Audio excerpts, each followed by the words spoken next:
Good morning. Today is Monday, August 2nd, 2021. Welcome to Column Hinge at Alpha Omega. We're located halfway between Death Valley and Las Vegas. Halfway between Joshua Tree and Area 51 in the Mojave Desert of the Southwest United States. Good morning, everyone, and welcome back. You have made it to the most unique live stream ritual presentation on the web, because this is the lost magic of Jesus. You see, what you're about to experience is a grand anthropological reconstruction experiment, reconstructing and reviving an ancient Christian ritual from earliest Christianity, recovered in Egypt by archaeologists in 1769 in two lost books of the Bible that claim to contain the secret magic teachings of Jesus to his apostles. I'm Reverend David Griffin. I'm Reverend Leslie McQuaid. And this is the Lost Magic of Jesus Revival.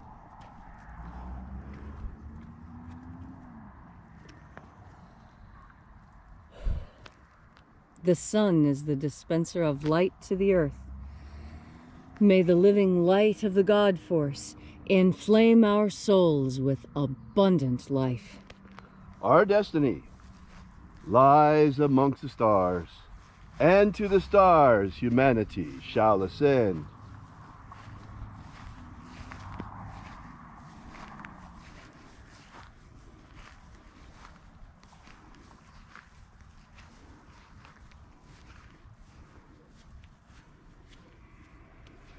Take a nice deep breath and feel into your body. Breathe deeply. Feel each breath as it moves into you. Follow each breath as it spreads throughout your body, coating your nerves and every cell. And as you are breathing deeply and feeling deeply into each and every part of yourself, visualize yourself as the tree of life, however it is you imagine that tree to be, and grow your branches up high into alpha sky. Drive your roots down deep into omega earth. I call on you in the east, alpha.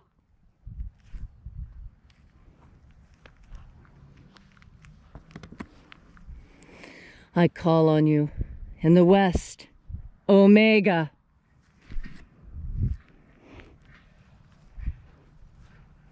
I call on you in the north, alpha.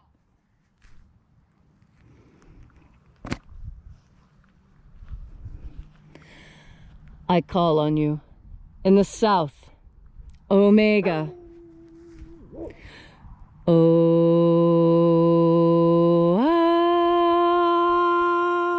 Alpha, at omega, the beginning and the end, and the path of the age between, sunrise and sunset, and the path of the sun between, birth and death, and the path of life between, alpha, omega.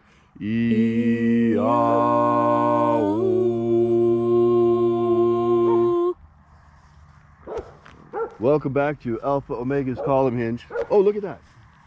Oh, see the donkey going by? There go the donkeys. Yeah. There they go. Oh, wow. And let us know. I hope you can see. Oh, yeah.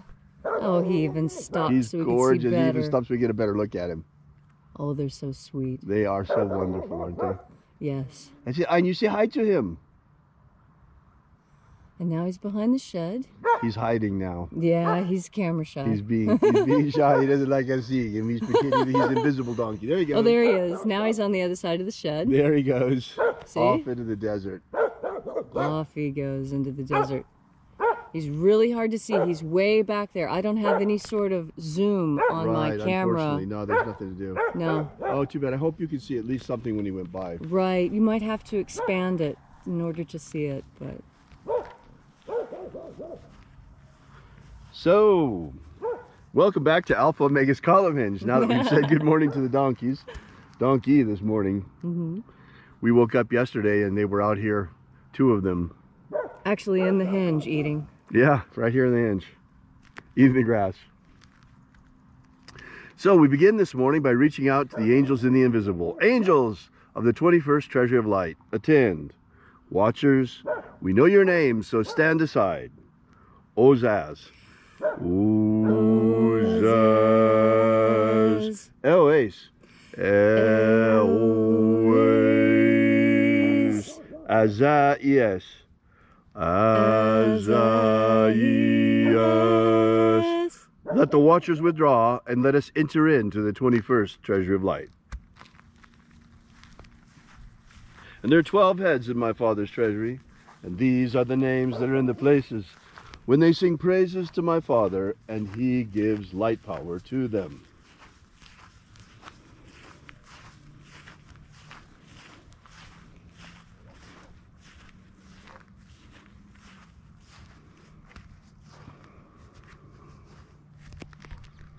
Zo zo ze'ai. Zo zo ze'ai.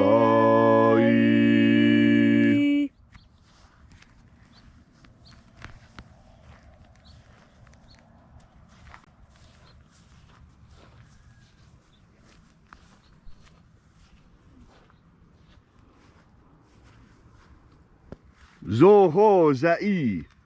Zo ho za'i.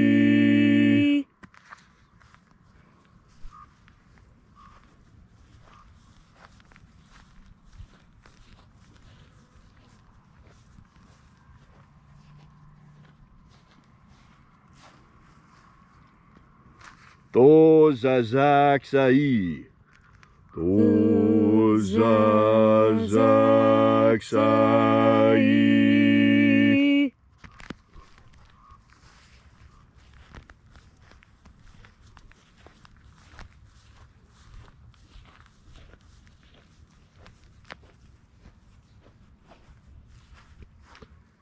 Naoza e ai. Naoza e ai.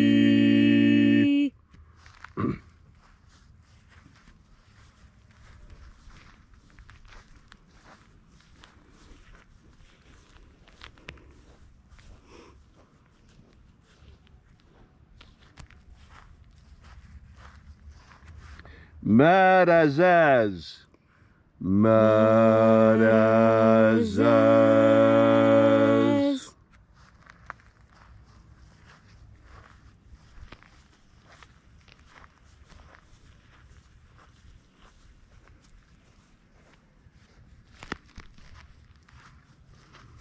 Ozaia.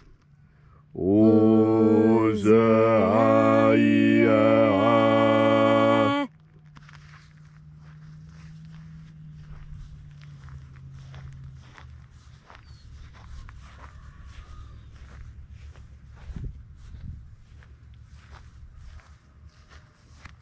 Oza, oza.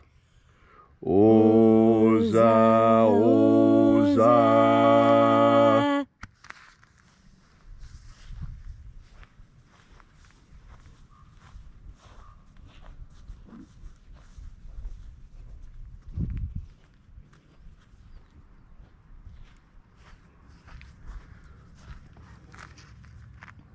Os hozoza. Os hozoza.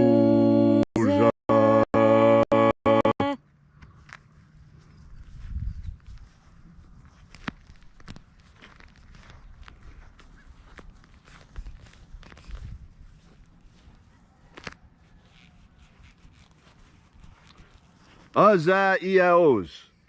Azaiaos.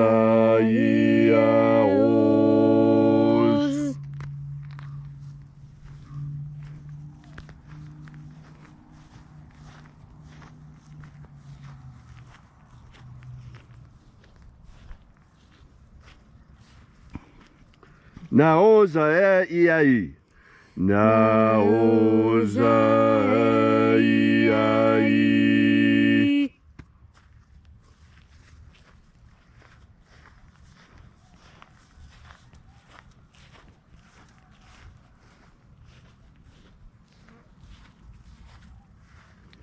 Naya ozaze. Naya ozaze.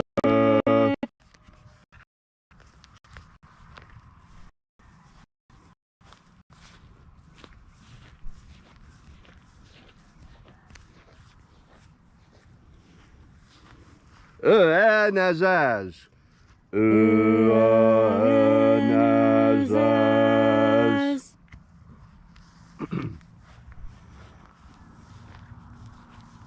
And so we completed our journey through the places.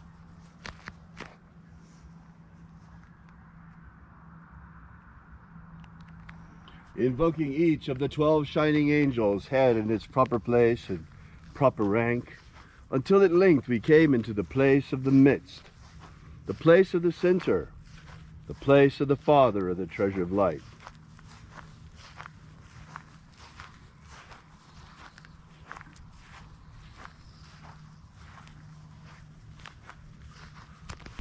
O Father of the 21st treasure of light, by your cipher and by your name we invoke you. Oazi Ai. Oazi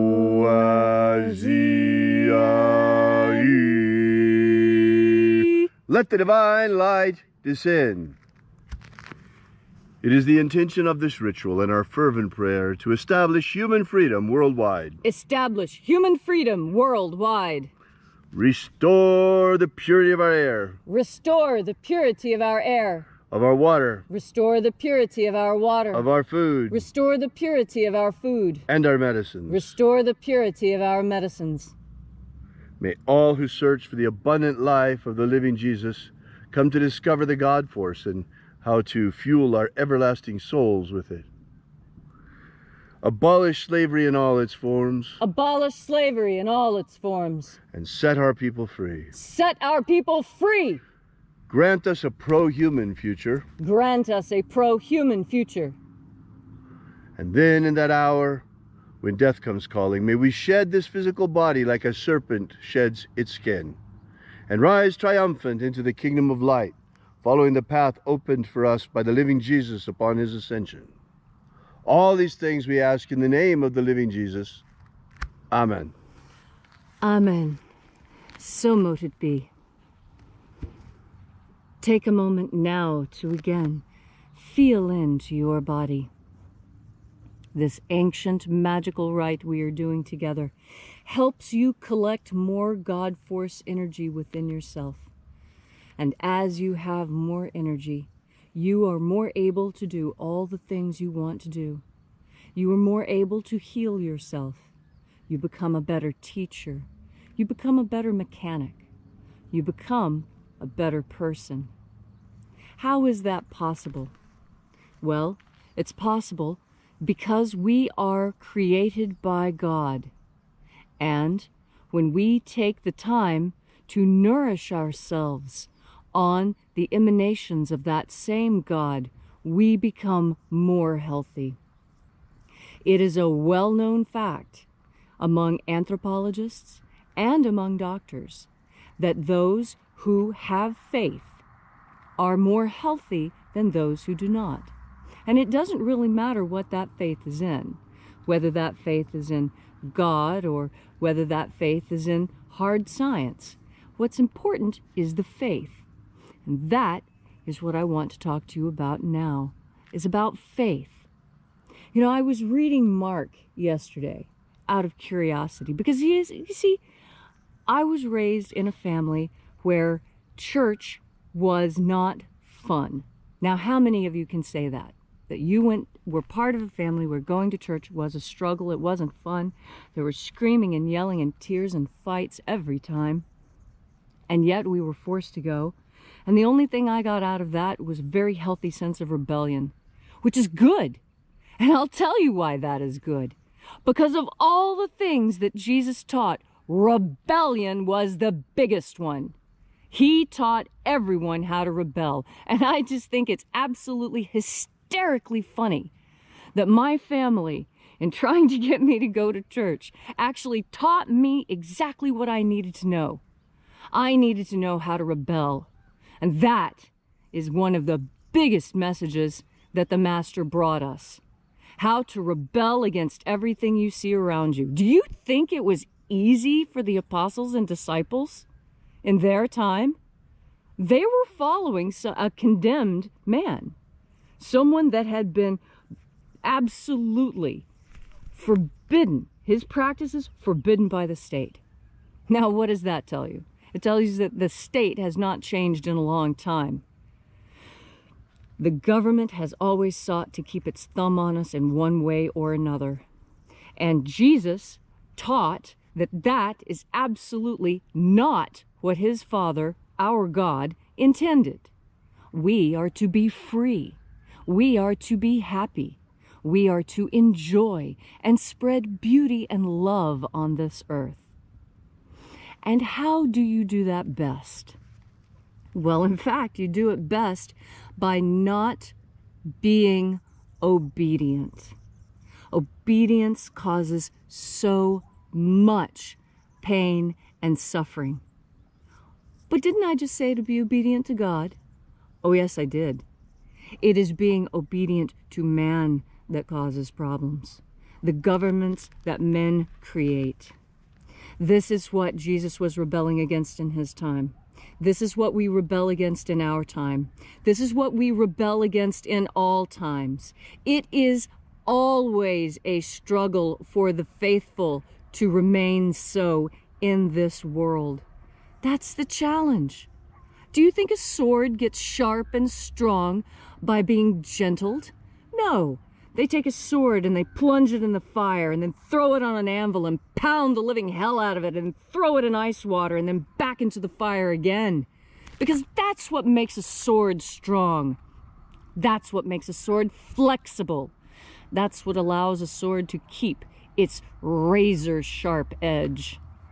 And so when you find that life is a little bit difficult, remember you are being plunged into the fire. And then when life brings you sadness, remember you are being pounded on the anvil. And when the day doesn't go your way, remember you are being plunged into ice water. You, magnificent sword of God, watch how you are tempered by this life into your true strength. You will understand this. You will know how to put this message into action in your life. When you take in and concentrate and breathe through another deep breath of God force. Thank you, Leslie, for that beautiful and inspiring message this morning. If you'd like to know more about the Lost Magic of Jesus, be sure to drop by our website at alphaomega.church and download our free ebook, Was Jesus Secretly a Magician?, which gives you the 3 secret baptisms that Jesus used to baptize his disciples. This is the beginning of the Lost Magic of Jesus system. So we'll see you again tomorrow in the hour of sunrise. We'll be here with you and for you once again. And until then, as always, have faith and expect a miracle. And until we have the pleasure of each other's company again, may the God force run strong within you. And, as always, may your magics work better than expected.